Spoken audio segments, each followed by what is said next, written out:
बिस्मिल्लाहिर्रहमानिर्रहीम, अस्सलामु अलैकुम। आपको खुश आमदीद। मैं हूँ सलमान मिर्ज़ा और आप देख रहे हैं मेरा YouTube channel sum up with Salman Mirza. जनाब बहुत शुक्रिया, ये वीडियो देखने के लिए आपने वक्त निकाला है। मैं तहे दिल से आप सबका शुक्रिया अदा करता हूँ और मेरी दुआ है आप जहाँ हों खैर वाफियत से हों, सेहतमंद हों और तंदुरुस्त हों। गुज़िश्ता रोज़ मैंने एक वीडियो बनाई थी और उसमें मैंने आपको बताने की कोशिश की थी कि ज़हीर आने वाले दिनों में रुपोश होने वाला है, घर से फ़रार होने वाला है और आज वो खबर सच साबित हुई है।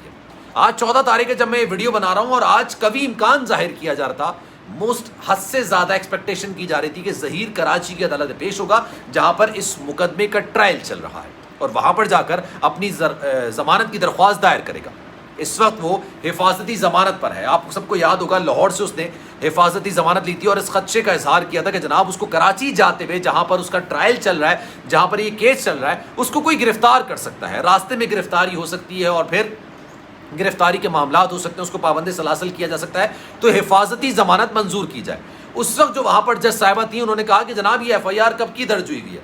तो ज़हीर के जो वकला हैं उन्होंने बताया कि जनाब 16 अप्रैल की FIR दर्ज हुई है। तो जज साहिबा ने ये सवाल किया कि 16 अप्रैल की दर्ज हुई है, अब आप आके ये हिफाजती ज़मानत करा लें, लेकिन इसके बावजूद उन्होंने हिफाजती ज़मानत उनको दे दी।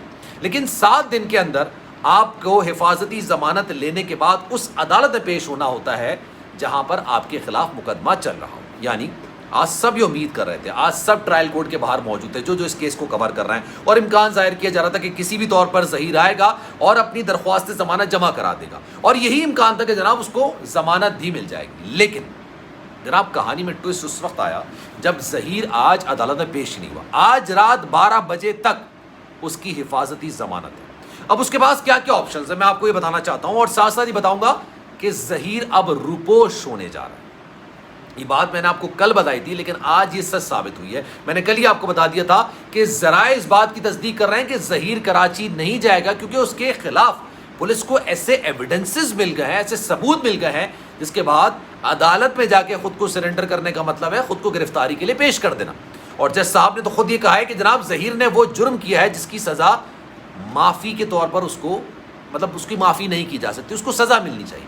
तो जनाब आगे बढ़ेंगे। आगे बढ़ने से पहले आपसे गुजारिश है, अगर आपने मेरा चैनल सब्सक्राइब नहीं किया सलमान मिर्ज़ा ऑफिशियल, मेरे यूट्यूब चैनल को सब्सक्राइब ज़रूर कीजिए, बेल आइकन ज़रूर दबाइए। इंस्टाग्राम पर salman.mrza ये मेरा अकाउंट है। मैं चाहूँगा कि आप मुझे फॉलो ज़रूर कीजिए क्योंकि जो अपडेट आएगी मेरी कोशिश होगी सबसे पहले इंस्टाग्राम पर लगा दूँ। तो जनाब इंस्टाग्राम पर मुझे फॉलो ज़रूर कीजिएगा। जनाब ज़हीर कराची तो नहीं आया। 12 बजे के बाद क्या होने जा रहा है, कुछ चीज़ें हैं जो मैं आपके सामने रखने जा रहा हूँ। पहली चीज़, ज़हीर को गिरफ्तार किया जा सकता है लेकिन इसके इम्कानात थोड़े कम हैं क्योंकि उसकी गिरफ्तारी के वारंट तो जारी हुए नहीं। उसकी गिरफ्तारी के वारंट अभी तक जारी नहीं हुए लेकिन उसने खदशे के पेश नज़र हिफाजती ज़मानत ले ली थी। अच्छा, हिफाजती ज़मानत में तौसी भी हो सकती है लेकिन अदालत ये सवाल करेगी कि आपको 7 दिन का टाइम दिया गया था कि आप उस अदालत में जाएँ। इसने लाहौर की अदालत से हिफाजती ज़मानत ली थी जहाँ पर केस नहीं चल रहा, लेकिन अदालत जो कि बहुत ज़्यादा लीनियंसी का मुजाहरा करती है और ये कहती है जनाब हर एक के हक हैं, हर एक के हुकूक हैं, बड़े से बड़ा जुर्म आपने किया हो लेकिन आपके हुकूक को वो सामने रखती है, मलूज़ खातिर रखती है।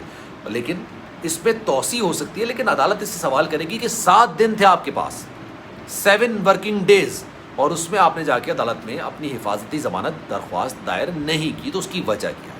लेकिन दूसरी वजह हो सकता है पुलिस उसको गिरफ्तार कर ले। रात 12 बजे के बाद पुलिस के पास जो एविडेंसेस हैं, जो अगवा का एक मामला उस पर साबित हो चुका है, निकाह उसका जाली साबित हो चुका है, ज़िना जाहिर सी बात है निकाह अगर जाली है तो ज़िना तो फिर साबित हो गया ना, ऑलरेडी साबित हो गया।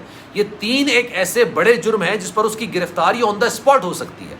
मतलब किसी भी टाइम पर पुलिस अदालत से ये कह सकती है कि जनाब अब आप इसके जो गिरफ्तारी के वारंट है वो जारी करें और उसके बाद इसको गिरफ्तार कर लिया जाए।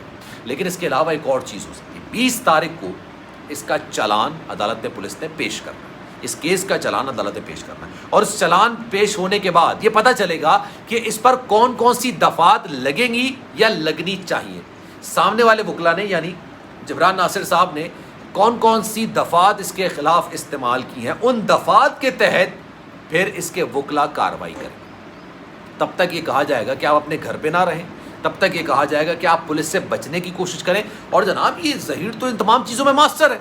उसकी वजह यह है कि 2 सूबों की पुलिस इसको ढूंढ रही थी और ये कभी आज़ाद कश्मीर में, कभी हुंजा में, कभी इधर कभी उधर, ये हर जगह पा रहा था, हर जगह घूम रहा था, कोई रोक नहीं रहा था। 2 सूबों की पुलिस دو بڑے صوبوں کی پولیس اس کو تلاش کری تھی لیکن یہ مل نہیں پا رہا تھا. تو اس کا مطلب اس کو روپوشی کے تمام چیزیں پتہ ہیں, تمام اس کو عوامل پتہ ہیں کہ کہاں کہاں کیسے کیسے روپوش ہونا ہے. اور ابھی بھی میں آپ کو بتاؤں, اس سے کسی کا رابطہ نہیں ہے, ابھی تک یہ کسی سے رابطے میں نہیں ہے, اپنے وکلا کے علاوہ یہ کسی سے رابطے میں نہیں ہے. یہ بات میں نے کل بتائی تھی تو کچھ لوگ ناراض ہو گئے تھے, انہوں نے واٹس ایپ پر بھی مجھے میسج کیے کہ جناب آپ یہ غلط بیانی کر رہے ہیں, ایسا نہیں ہے, وہ اپنے گھر میں موجود ہے. اور میں نے باوثوق ذرائع سے اس بات کی تصدیق کی تھی, وہ اپنے گھر کے اندر موجود نہیں ہے. تو جناب کبھی امکان ظاہر کیا جا رہا ہے یہ 20 تاریخ تک روپوش رہے گا. اس وقت تک پولیس سارا چلان تیار کرے گی, چلان تیار کرنے کے بعد عدالت میں پیش کرے گی, اس پہ پتہ چل جائے گا کون کون سی دفعات اس پر لگائی گئی ہیں. زناکاری, اغوا اور اس کے علاوہ جعلی مقدمہ, جو جعلی نکاح ہے, وہ تمام مقدمات اگر اس پر دائر کیے جائیں گے, اس کے بعد پھر ہو سکتا ہے کہ اس کے وکلا اپنے دلائل پیش کریں اور درخواست ضمانت بھی جمع کراتے ہیں, اور اس وقت بھی اس کی درخواست ضمانت قبول ہو جائے گی, منظور ہو جائے گی. کیونکہ جب تک ٹرائل چل رہا ہوتا ہے تب تک ملزمان اگر ثبوتوں کو, ایویڈنسز کو خراب کرنے کی اہلیت نہیں رکھتے تب تک ان کو ضمانت مل جاتی. تو جناب یہ ایک بڑی خبر نکل کر سامنے آئی ہے, اور ابھی کہا جا رہا ہے کہ جناب ظہیر, کل رات کو ہی پتہ چل گیا تھا کہ ظہیر کراچی نہیں جائے گا, اور اس کے پاس یہ جو اس کے پاس آپشنز رکھے گئے تھے, جو اس کو مشورے دیے جا رہے تھے, جو رائے اس کے سامنے رکھی جا رہی تھی, اس میں سب سے اہم اور سب سے مصدقہ اطلاعات یہ ہیں کہ اس نے کہا ہے کہ جناب ابھی روپوش ہو جاتے ہیں, ابھی غائب ہو جاتے ہیں. کیونکہ اس کو پتہ ہے کراچی گئے, کراچی اگر جانا ہوا, اگر کراچی پہنچ گئے تو پھر واپس آنا بڑا مشکل ہو جائے. عدالت نے بہت ساری چیزوں کو تسلیم کر لیا ہے جبران ناصر کی. جبران ناصر صاحب نے جو دلائل دیے ہیں ان کو تسلیم کر لیا ہے. جو 3 صفحات پر مشتمل تفصیلی فیصلہ جاری کیا تھا کسی اور کی درخواست ضمانت پر, نکاح خواہ اور گواہ کی, اس میں بھی ظہیر کے خلاف سخت الفاظ استعمال کیے گئے تھے. تو ان کے وکلا نے ان کو یہ مشورہ دیا ابھی جانے کی ضرورت نہیں, کیونکہ ابھی جانے کا مطلب یہ ہے کہ آپ کو ہر حال میں گرفتار کر لیا جائے گا. لیکن آج 12 بجے کے بعد جناب بڑی خبر اس حوالے سے کوئی آ سکتی ہے. تو اس پر آپ کی رائے کیا ہے؟ کامنٹ سیکشن میں اپنی رائے کا اظہار ضرور کیجیے گا. سلمان مرزا کو دیجیے اجازت, لیکن جانے سے پہلے آپ سے گزارش ہے, اگر آپ نے میرا چینل سبسکرائب نہیں کیا, سلمان مرزا آفیشیل میرے یوٹیوب چینل کو سبسکرائب ضرور کریں, بیل آئیکن ضرور دبائیں, ویڈیو اچھی لگی ہو تو دوستوں کے ساتھ شیئر ضرور کریں, انسٹاگرام پر مجھے فالو ضرور کیجیے گا. دعاؤں میں یاد رکھیے گا, اپنا بہت خیال رکھیے گا. اللہ حافظ.